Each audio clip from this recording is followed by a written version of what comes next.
everybody. Welcome to another edition of SacTown Movie Buffs. Once again, I'm Kier, and this is Jason. And today we're actually going to be reviewing two films. So it's always fun whenever we can review two films that are either very similar or completely opposite.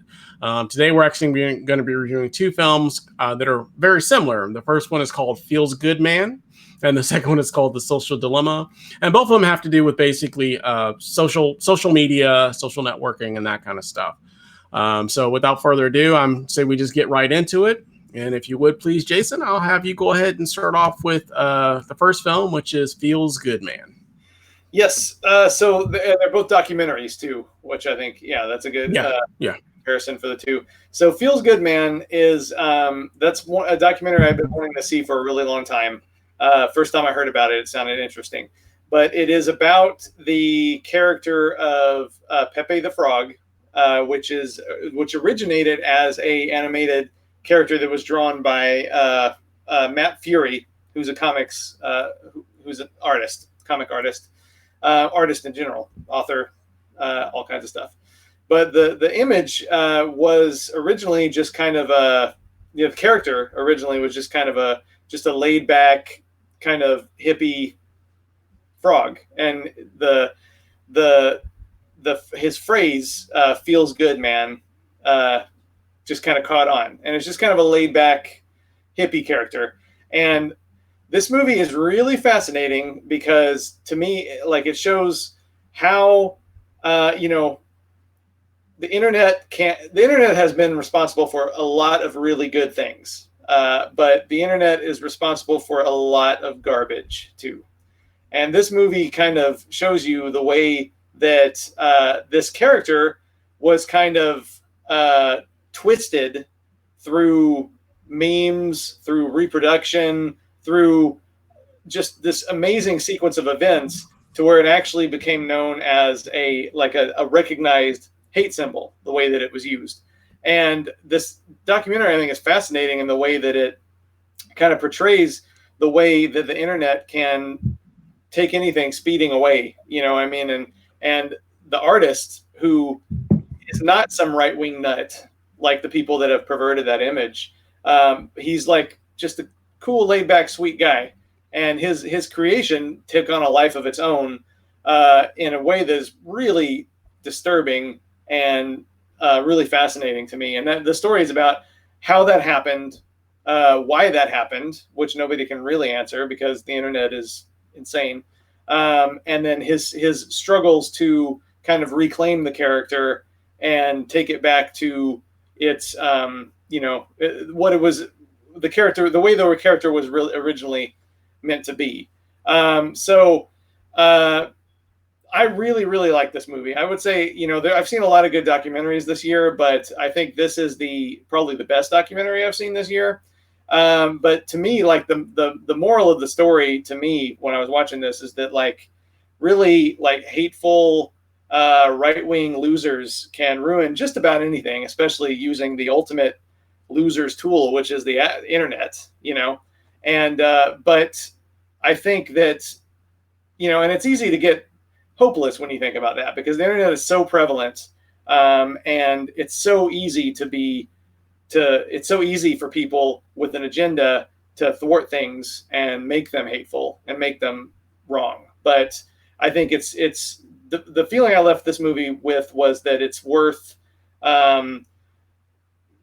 fighting that, even though fighting that will only make those jerks make fun of you some more. Ultimately, I think that, I'm an optimist. So I think that, good generally wins over evil most of the time.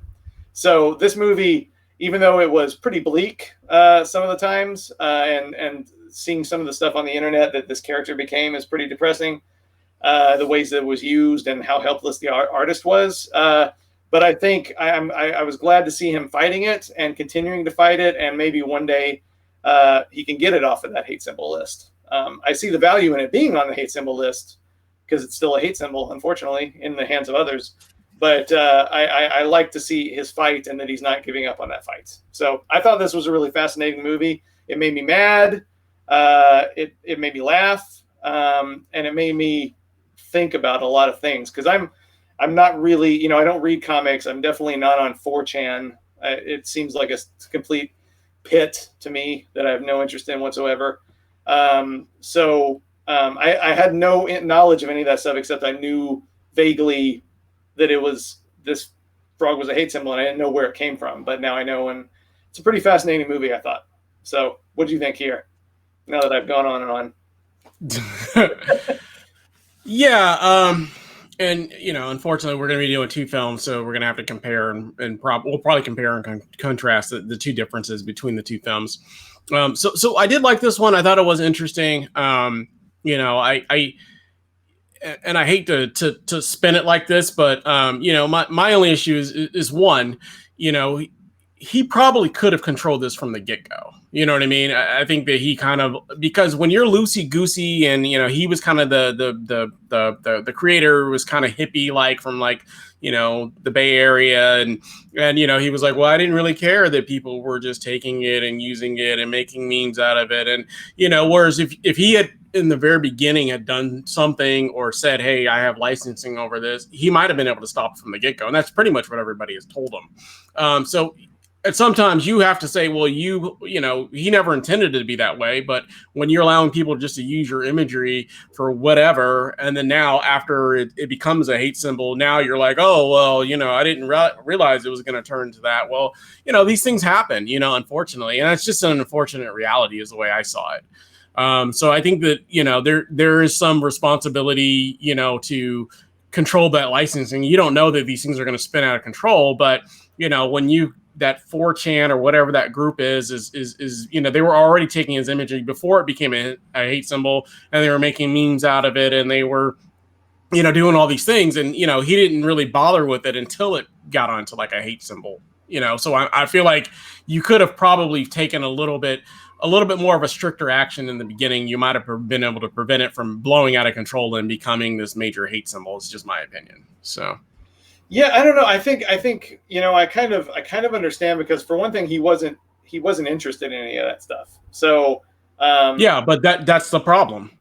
You know what I mean? But also, man, like, you got to think, like, he's an artist. Like, memes happen no matter what. It's always kind of the less cool thing to do to get twisted out of shape about that. Think if he was I'm not arguing that it's less cool or whatever, but I'm arguing if he had done that, it might not have blown out to become a hate symbol. Well, I don't think this is kind of like an unprecedented thing that happened to this character. I don't think anybody could have ever guessed, and I mean, like if it's like an artist whose music was being sampled, it's not. Yeah, you sue them. Then that's what many of them do. Many of them go in and they sue the people that are sampling their music, or you have to give rights and liberties to that. If he had done that from the beginning, this probably wouldn't have happened. So that I think that, to your point, most artists that have music out there, they don't want people sampling. I mean, we're on a YouTube channel. We can't just stream any music that we want to. Somebody's going to come in and sue us, right? Yeah, or tell us to stop. Yeah, or tell us to stop. Cease and desist. If he had done that from the get-go, when things were already starting to move in that direction, he might have been able to get ahead of and stop it from snowballing into what it became. Yeah. So that's just my opinion. My other thought on it is I enjoyed it. I don't think I loved it quite as much as you did. I did enjoy it. I felt like, and like I said, I'll get into the other one in just a minute. I felt like this one was that one's more broad. The second movie we're going to talk about, whereas this one I felt was a little bit more smaller in terms of it did affect some people. It obviously affected his life, and it did become kind of this hate symbol and memes and stuff like that. But as somebody that has seen that character in memes, I didn't even know it was supposedly like this hate symbol thing, or I've never even heard of 4chan. Yeah. And that group that was doing things with memes and making all these memes and, whatever case may be. So for me, I was watching and it was kind of like, I get that it obviously became a hate symbol and it was obviously banned and that sort of stuff. I guess I didn't quite resonate with it because I didn't know about that stuff. And I still don't know, these people in that group, they were like, oh yeah, we were responsible for, Trump winning president and that kind of stuff, because, and I'm like, really? I don't, this small little 4chan group that I'm sure has thousands of members, but I don't think it was quite to that magnitude. I think that, yeah, once the campaign got going, maybe it started getting used for that. And then after he won, I think it even kind of magnified even more. So, but overall, I enjoyed it overall. I didn't love it quite as much as you did, but overall I enjoyed it. But I do think that that as an artist, you got to take control and liberty over whatever you're presenting out there, because yeah, there's no way to know. Yeah, you're right. It's Monday morning quarterbacking, as I say. There's no way to know specifically that something's going to turn into a hate group or something's going to turn into whatever it is. But if I'm an artist, I want control over my stuff to some capacity. I'm not saying I got to go out and sue every single person that uses, and I can just say, hey, you got to give creative, cease and desist. I'm not going to sue you, but you can't be using this for this. I hate to enforce it, but this is my product. This is something that I created, and I should be the only one to be able to do that, or you should have to get permission from me in order to do that. I think if you just do that, I think that you could have alleviated a lot of the issues that he ended up having, because now you're backtracking after you've already let the bridge collapse to try to fix it when you could have fixed it in the get-go. So that's just my thought. So.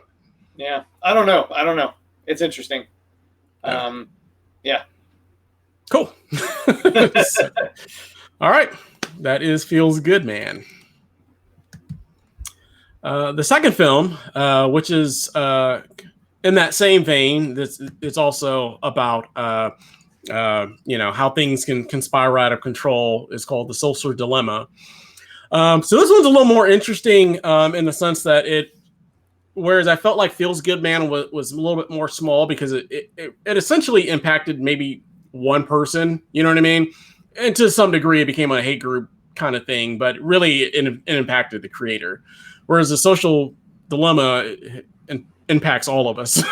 So it's a little bit more of a broader scale. And so this one is basically about so it's interesting. So it's kind of a documentary, but it's also kind of a reenactment within the documentary as well. So basically they found like some of the most, the big tech gurus that were all, in the early phases of developing, like Facebook and Instagram and YouTube and all of these, Twitter and all these big social media platforms. And so these were like a lot of the developers, a lot of people that, created the like button and the thumbs up button and that kind of stuff. So it was a lot of these developers that they were basically interviewing about the effects that, what they were creating kind of turned into. And it's so kind of similar to like Feels Good Man. They never expected, what was going to end up happening by having, all these platforms out there, and what they were going to do and what kind of issues they were going to cause. And then also within the movie, within the documentary, they were doing reenactments to kind of go along with whatever they were talking about. So they had like kind of a family that were kind of like addicted to their cell phones. Every time your cell phone rings, you have to, check it, or every time you get a notification from Facebook, you have to check it, and that kind of stuff. And that's basically kind of what the documentary is about. It's about how we've become programmed to and attached to the hip to social media and to our cell phones. I mean, that's just essentially everybody. So that I feel like that this one was a more broader scale, because it kind of affects everybody, and we're kind of all in that same boat now. I mean, even myself, I know if I get a notification or see something, I'm probably going to click on it to see what it was about. Or if I was tagged in a photo, I'm like, oh, what was this photo? And I'll go in and check it out. And now I'm on the rabbit hole for the next 15, 20 minutes looking at Facebook or I don't use Twitter, but, Instagram or whatever case may be. You just kind of go down the rabbit hole and look at that kind of stuff. And that's kind of what the documentary was about. And it also talks about the effects of what it's doing to our kids, and how, anybody that was born pretty much after about 2006, once they were basically first grade, kindergarten, whatever case may be, they already are starting to have cell phones, and now they're attached to it, and now they're addicted to it. And it's dealing with their emotional state, their emotional well-being. Because, when you and I were kids, we didn't have these issues. We didn't have all these big self-esteem issues, because now kids are, a kid will go online, he'll go on Facebook or, Twitter or TikTok or whatever, and they'll post a video or they'll post a picture or whatever case may be. And they're expecting to get gratification from that. because that's just the society we live in now. If you post a picture of yourself on Facebook and you get no likes, or just three or something like or that. just like 3, or nobody says anything. Or nobody says anything. You're like, wow, nobody likes this picture of me. I'm a total failure. I'm a total loser. You know what I mean? Like that's just kind of how we are now. Whereas when we were kids, we didn't have those issues. I mean, sure, there were still some social, some issues. There were still kids that got bullied, and there were still kids that got picked on, and that kind of stuff. But social media just takes it to another level, and because of that, it was kind of explained in the documentary. Is because of that, it also, when you're online, people are more likely to say things to you that they wouldn't say to you in person. You know what I mean? So people can be way more hurtful to you. It's like, I start reading the comments. Like if I see an article pops up and I would read an article, I just stop reading the comments because it's just all just hate stuff in there. It doesn't matter what it is. You can do it anonymously. Yeah. It's because 4chan is entirely anonymous, so you can just spew whatever the hell you want. Yeah, and that's how most of Yahoo News or CNN or Fox or whatever it is that you subscribe to, if you're on there, you're reading an article, you go in those comments and you'll see all kinds of stuff. And it doesn't matter what the article is about. It could be the most positive thing, firefighter saves, kitten out of tree, you go into the comments and it's like, yeah, my tax-paying dollars are going to save some cat. You know what I mean? Like, who do they think they are? You know what I mean? And that's just kind of how it is these days, and that's kind of basically, in a sense, what the social dilemma is about. Like I said, it's the developers, not realizing that what they were creating, one of them was talking about, he created the like button on Facebook. He created it as a positive thing. It was a positive thing.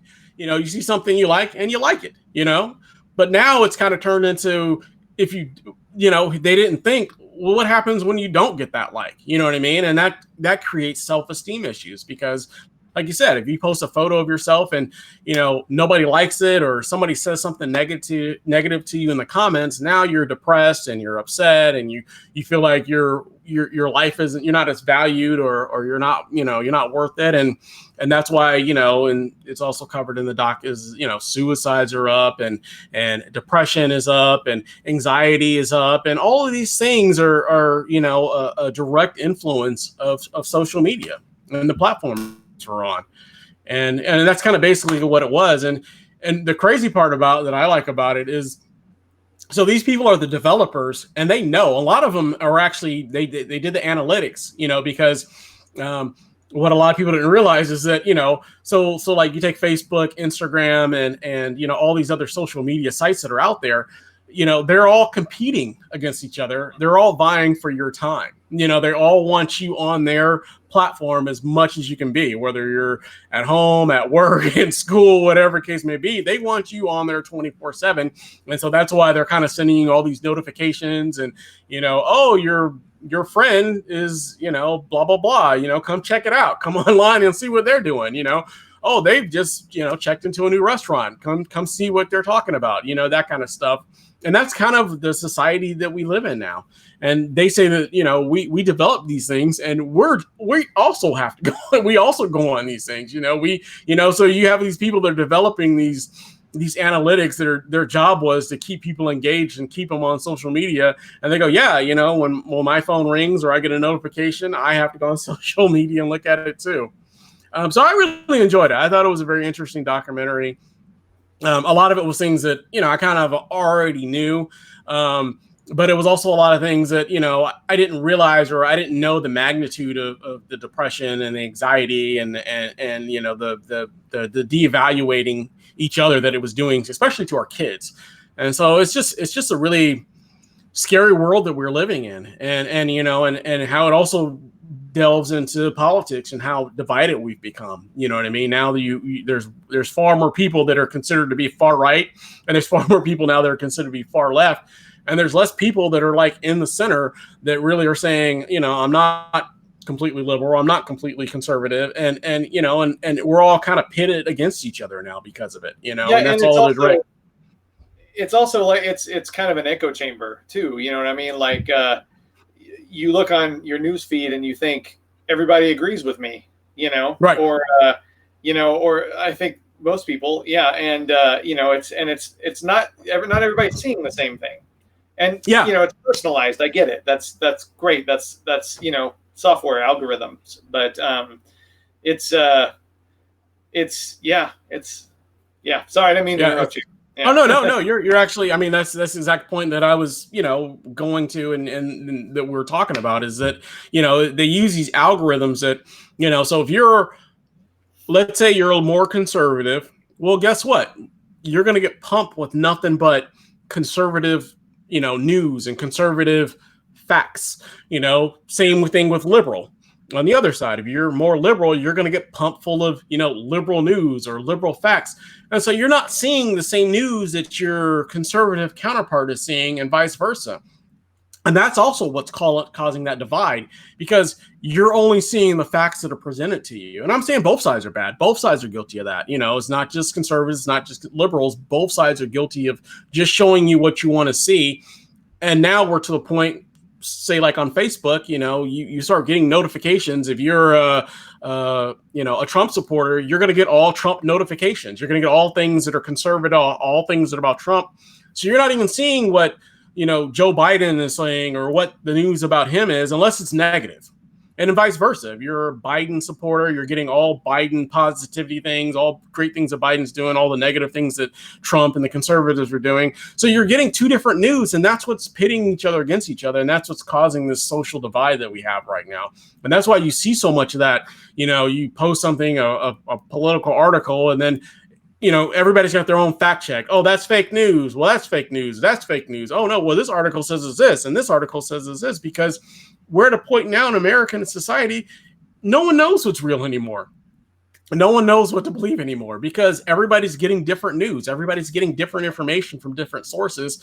And it's so diluted in social media that even Facebook and, all the other big channels out there, they don't know what's real and what's fake anymore, because they don't know, because everybody gets their news from different sources.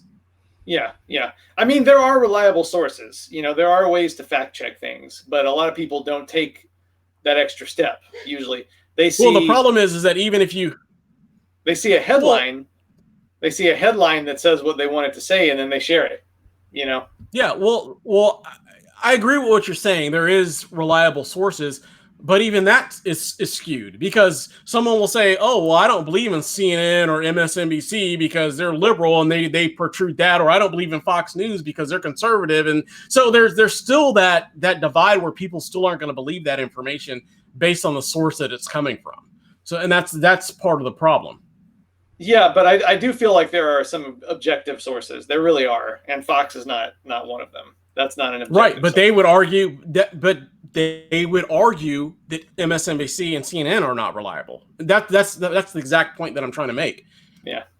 You know what I mean? But you talk to somebody that gets their information from Fox News, and they will say you're wrong.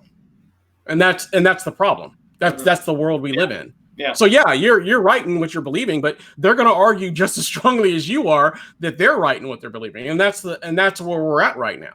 Mm-hmm.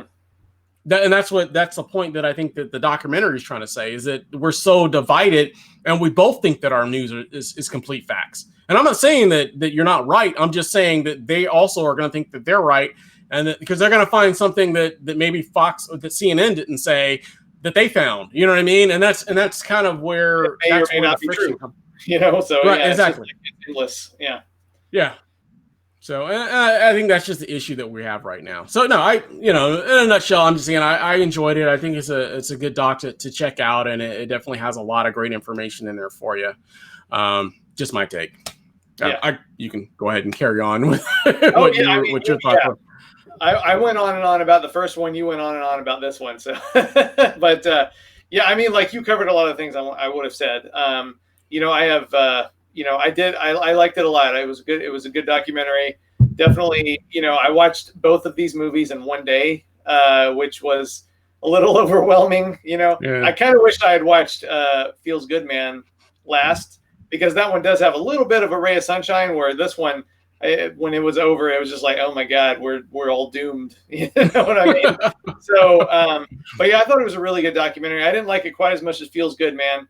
But I did really like it. I don't really have anything negative to say about it at all. I like the reenactments. I I like the kind of fantasy reenactments that was kind of inside of the phone, sort of, with Vincent Kartheiser playing like all the algorithms, I guess. Yeah, basically the algorithms that were like basically thinking of different ways to keep you engaged, whether it's good or not. You know what I mean? Because they would like, so it would be like the algorithm basically like, oh, you know, Jimmy hasn't been on Facebook in 2 days.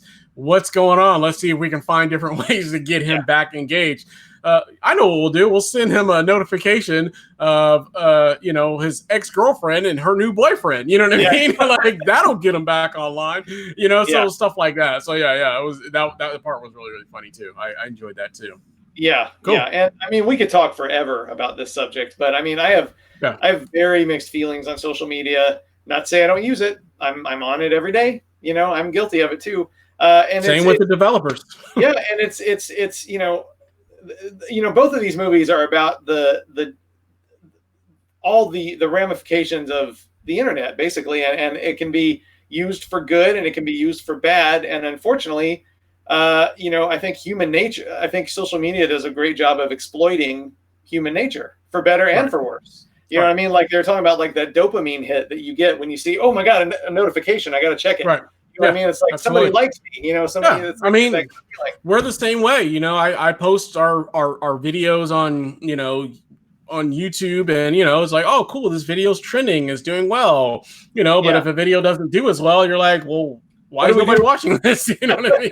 Like, so it's the same, we're in the same, it's the same thing. You know what I mean? Same thing. You post a photo or an article or something of that nature and it gets no views, no likes, no whatevers, no reshares or whatever. You're like, well, I guess nobody cares about what I have to say, or nobody cares about my picture, nobody cares about the trip I took, that kind of stuff. So, yeah. And I think one of the things that really bothers me, just in general about cell phones in general, I guess, but social media especially, is that there's a real quick shot in the Social Dilemma, one of the reenactment scenes, but it's like the kid, he's talking to his friend and they're having like a conversation, they're having a conversation together. And, it cuts to the algorithm on the inside saying like, let's get his attention back, so they send him like a notification. And then the two friends who were having a perfectly normal conversation are then sitting right next to each other doing this, what I mean?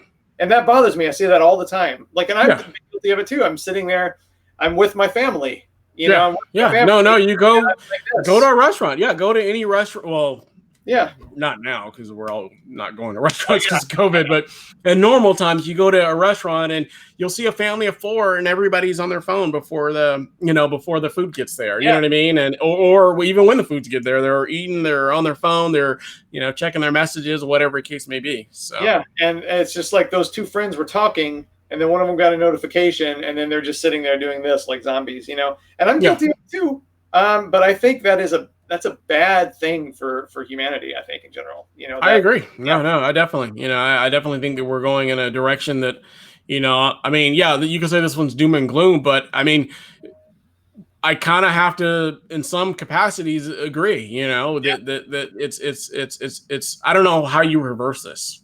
Yeah, I don't.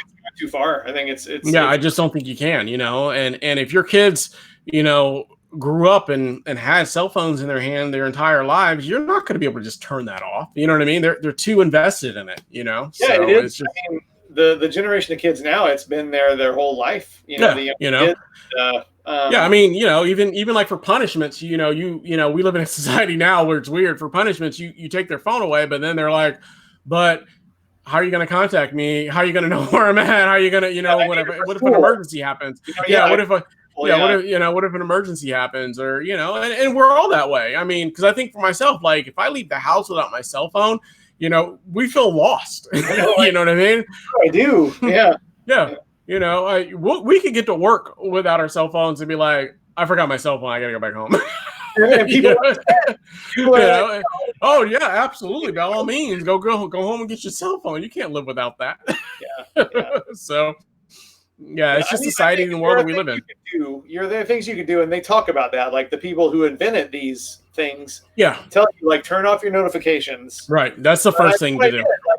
The only notifications I have are like my phone and my text. I don't want to know all day long about all the other stuff. And so there are things you can do. And I have tried to limit it a lot in the last few months because I started to see myself relying on it too much, being on it all day, and it's just Absolutely. what I feel like I'm wasting my life. No, I agree. I'm, I've like I said, I'm guilty of it as well, and I've tried to turn off a few of my notifications also so that I'm not getting as many alerts and that sort of stuff. And, because I mean, there's literally days where I would get on my phone and it's just like, 40 notifications from Facebook, 50 notifications from YouTube, it's like you have all these notifications, and to go through and check them, I've just wasted an hour of my day just checking all my notifications. You know what I mean? Like that's ridiculous. Yeah. So yeah, no, same boat. I want to know if somebody texts me or calls me. That's it. I turned off all the other notifications, and I've tried to limit it. Like I try to go to Facebook only once or twice a day. But yeah, which is smart. Yeah. So yeah. Cool. All right. Well, with that said, after our long rant, let's start with Feels Good, man. I knew these two would go together. Yeah. No, and they actually do. Yeah, they do. Hot button topic, that's for sure. For sure. Yeah. Well, let's start with Feels Good, man. Your overall grade and face you would give that one. Oh, I loved it. I thought it was great. I gave it a 4.5 out of 5. So A-, which is my that face, cheesing it, big smile. Loved it. Would watch it again for sure. Cool. Yeah, I gave it a 3 out of 5. I liked it. I didn't love it quite as much as you did. Because like I said, I still had issues with the creator. I think he could have controlled it a little bit. So it's kind of like one of those. I couldn't be completely woe was me because I felt like there's things that he could have done. So, but I liked it. I liked it overall. So I gave it. I'm gonna give it 3 out of 5, and I'm gonna give it this face, which is a smile and a little bit of teeth. so yeah, but not a bad film though. Yeah. Definitely one that I would recommend someone to check out. Yeah. Moving on to The Social Dilemma, the grade and face you would give that one. I give that 4 out of 5, like a solid B+. I liked it a lot. I thought, like you said, it had a wider reach for sure. But for me, I thought like the documentaries that try to cover a huge topic, they always seem to feel like they're jumping to some conclusions in some capacities. But I did really like it. There's a lot of good food for thought in there, and it made me think a lot. Obviously we've talked for a very long time just about the subject that without even really going into a lot of the theories, right? It gets you thinking about all this stuff. So it's a very strong movie for sure. I gave it a 4 out of 5 B+, which is this face. Big smile, not quite cheesing it, but big smile. Cool. Even though it made me want to cry afterwards. Yeah. Like I said, I definitely preferred this one over the other one. So I actually gave it the same grade you gave it. So there's a so I gave it a 4 out of 5 also. So big smile. Showing those pearly whites for sure. Definitely one of the better docs of the year for me for sure. So definitely highly enjoyed that one. So cool. Well, cool. Well, we thank you guys for watching. We definitely urge, if you're watching this, you haven't seen either film, Feels Good Man or The Social Dilemma, we definitely say check them out. It's got some great information, some great stuff for you.